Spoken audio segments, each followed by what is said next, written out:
what do you say to those young women and men when, or what should we say, when they raise questions about Senator Harris's criminal justice record, and how do we get over to them the importance of still voting for this ticket? Yep. So I think it's twofold. The first piece is that we need to have a real conversation about her criminal justice record, a holistic conversation. Too often what happens is people find, one thing that they don't like in a whole body of work and then say that, this is who that person is. When the reality is, she really was talking about, you can go back, she was talking with our brother Tavis Smiley, back many years ago. I think it was a black convention conversation they had. People should go find it. A lot of the things that she was talking about as then Attorney General are things that folks are out in the street right now marching to get elected officials to understand, to get folks who are in the criminal justice parts of our government to understand. She was talking about those things at a time when it was not popular. When she created a statewide program to deal with recidivism, that's incredibly impactful, because we know that once our young people in particular get looped into the criminal justice system, because the recidivism rates are so high, they end up getting locked into a cycle that really diminishes their possibilities. We also need to talk about the fact that Black girls in particular are targeted at some of the highest rates for sex trafficking and other types of incredibly damaging behavior against women of color. And she was one of the leaders in this country of dealing with sex trafficking. We also have a lot of people who looked at what happened after the Great Recession, particularly people in my generation who graduating college at the time, right, or just starting college, and do not have a lot of opportunities available because people were seeing their homes being taken from them. She got the largest settlement from big banks for the behavior they exhibited during that crisis than any other person in the entire country. Billions of dollars back to people who had lost their homes in the subprime mortgage crisis. And the reason that matters is most of the folks who were targeted with these subprime mortgages were Black folks. Mm-hmm. Were Black folks. Yeah. And so she really does have a history, I think, of being a progressive prosecutor. But I think this idea that we're going to fix the system by deciding we're not going to engage with it, I think is antithetical to what we really need to do. Let me make this point. Please. Empathy, or apathy rather, is a justifiable response to being, effed over multiple times. That is a justifiable response. But we find ourselves in this situation where we have a very chicken or egg situation, right? The apathy that is generated from the lack of substantive policy change that we need to see, that apathy is actually in large part to blame for the lack of progress on the substantive issues that we need to see. And so it's one of these issues where my grandfather would say, everything is political. So when I hear people say, well, I don't do politics, my response to that is, well, politics does you. Politics does you. And you choosing not to engage in the system does not make you immune from the impacts of the decisions that those systems make. And so we have to get to a place where we recognize that they would not be working so hard, from the Republicans to the Russians, to disenfranchise, to miseducate Black and brown folks, particularly Black and brown millennials, if they didn't recognize the power we had if we woke up and voted. Yeah, no, you're absolutely right. That's very well said, my brother. And I'm trying to talk to some Black men. I hope that we are able to have some more conversations with Black men. I may even want to do a couple town halls, and I think I'll probably want to invite you as well, because we've got to talk about this. Anytime. And the other thing too, Brother Malcolm, you say holistic. Nothing is easy. Things are complex and there's overlap. This is generational too. And what I think a lot of us are not realizing is that when it comes to the mid-90s and crime and all of that, it was some of our parents and elders who demanded a tougher stance on crime. And people may look back over that now and say, well, maybe that was a mistake. And I think a lot of people realize how that was misused.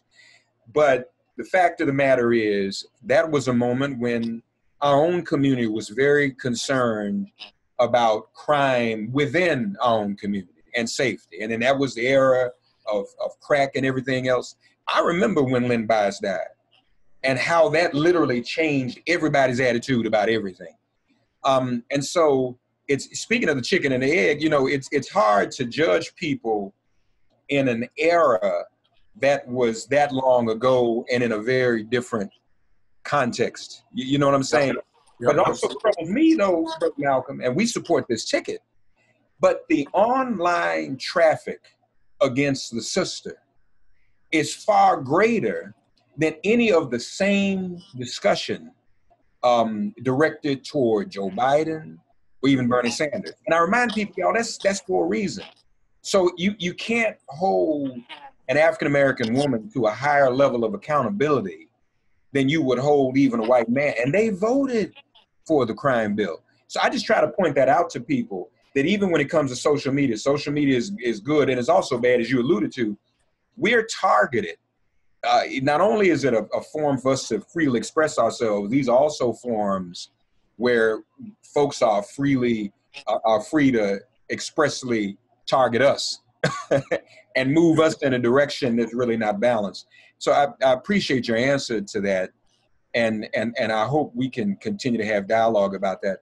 Pennsylvania, blue for sure, you think, this November in terms of the presidential race? You know, I hope so, and I think so, and for this reason. And I said something similar to Joy Reid yesterday. Mm-hmm. Donald Trump has led one of the most dysfunctional, divisive administrations we've ever seen. I mean, put aside, you know, your politics for a second, right? Even if you're not a progressive Democrat like me, even if you are a Republican, I think people are looking objectively and saying, this guy doesn't know what the hell he's doing. He does not know what he's doing. And so Pennsylvania, a lot of people don't recognize, our biggest industry is agriculture in Pennsylvania. Our dairy farmers have been decimated because of these trade wars. And we need to understand that these create our ag industry. It's not just the person who's milking the cow. There are all these downstream jobs that are being lost because of what he's done. And so it's had a ripple effect, not just in the central part of the state where a lot of these folks are, but across the Commonwealth, it's had a ripple effect. Pennsylvania is ground zero for this unemployment crisis that we're seeing as a result of the COVID pandemic. And so, you know, I've been saying that Donald Trump is dangerously dumb. He is dangerously dumb. Not only does he not know anything, he has completely removed anybody around him who has half a brain because of his own ineptitude and his ability to confront facts. And so Donald Trump said, and I believe he said it here in Philadelphia, well, almost 4 years ago, if not 4 years ago, what do you have to lose? I think he said, what the hell do you have to lose? Right. And now we recognize that what we have to lose is potentially 41% of our Black businesses that some studies say will never reopen because of this pandemic.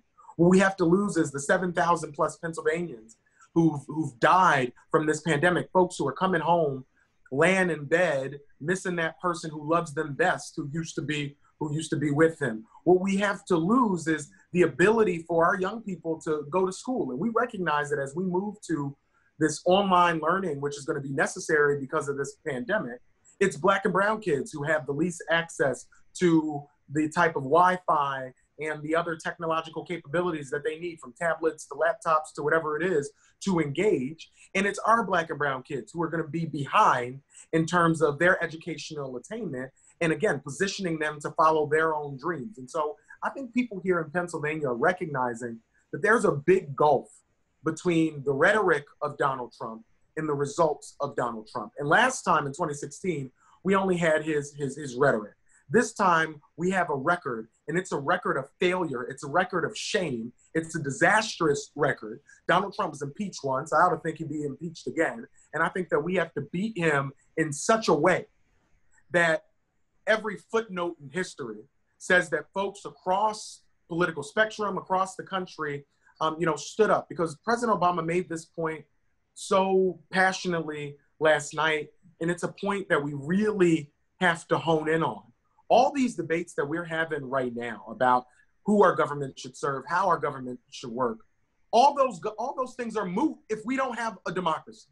And if Donald Trump gets another 4 years, we will go the way of Turkey, we will go the way of Belarus, we will go the way of a lot of countries right now who have had thriving democracies that have seen them ripped away because folks decided, oh, I don't like anybody, everybody's all the same. Everybody is not all the same. And we need to stop doing that. We can hold our friends accountable and say to Vice President Biden or to Senator Harris, hey, this is the direction we need to move in. But no Democrat is saying no health care. We're talking about how we deliver health care to everybody. And that's a debate we should have. No Democrat is saying that the criminal justice system is perfect. We're talking about how to address it. And so we need to recognize, and I hate being hyperbolic in this way because people start to tune out when you say this is the most important election.